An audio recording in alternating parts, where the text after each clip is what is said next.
Well, Kevin McNew and Cy Monley with Quantum Hedging's model forecast for the week of November 17th. Cy, it was a volatile week, but when we ended the week, there was kind of just, slight movements up for both corn and beans. Yeah, finally got the crop report on Friday, and I think from a fundamental standpoint, the USDA kind of threw a water bucket on some expectations of lower yields and lower carryouts. So a lot of the bulls, I think, on this run up are going to have to prove it now, right? So now, from a fundamentalist standpoint, it feels like we're probably more at an equilibrium. I know our models are pointing higher still, so you can drift higher, right? But from a fundamental old trader standpoint, it feels like beans might be high enough, corn's probably high enough for the short term.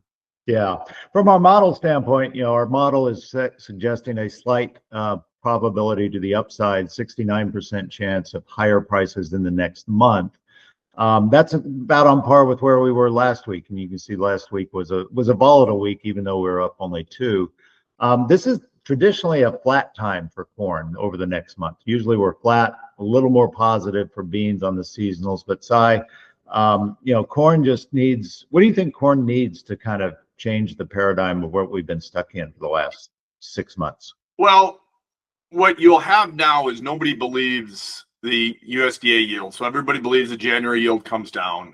So that probably puts a floor. We are doing some business, corn exports. We're watching South American exports with one eye open here. So there's demand underneath these hills. So that's the thing. Does corn need to go higher? Yeah, but does it need to go much lower? No. That's why you're probably in a flat situation. And what happens is we start to put in Brazil premium, right? Like, whether is it dry or hot? So now you got this bid underneath the market for 30, 60 days of the what ifs. Yeah. Yep, for sure. On the spread side, last week we were kind of bullish spread, 73% chance that the spread would improve, and it did in fact improve over the last week. This week our forecast is flat. We'll see this for both corn and beans, that spreads after kind of some volatility in the last month as the markets were moving, we're seeing a little more flatness expected out of spreads. Yeah, and I don't really have an opinion there, right? I think that's just going to be cash movement. I will say, if we look at the soybean spread, can we jump to that one? The Jan March at -10 or -8 this morning feels like that's probably frothy, right? So our model's neutral, but I tell you, as fundamentalists, we think that's going to -20. Not stayed at -10. Yeah. Well, and it's interesting, you can go back to October 7th. This is when our bean model, futures model was screaming pretty hard. And our spread model was screaming pretty hard. That was the highest reading we'd had in the last week.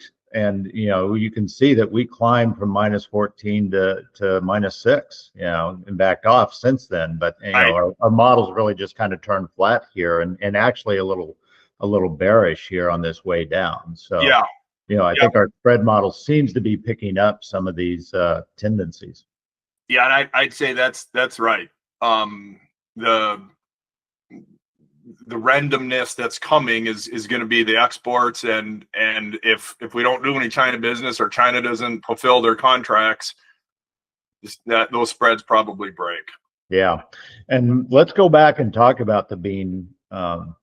Bean futures here. Again, we were seeing out of our model back in early October. Back when we were below $10 or close to below $10. Strong signals from our model of a bullish tendency, and certainly we've seen that run up here. A good $1 in the last month's side, but now our models are just kind of saying, man, it's teetering. Last week we were 53% to the upside.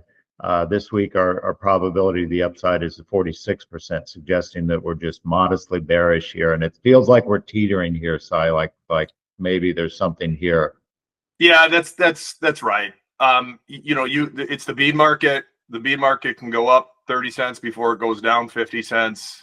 So I think about, yes, it's a bullish time of year, but got a lot of bear news underneath us for the short term in beans. Yeah, for sure. Well, hey, thanks all for listening. And as always, visit us online, quantum-hedging.com. Learn how we can help you in your marketing and trading needs. Have a great day, everyone.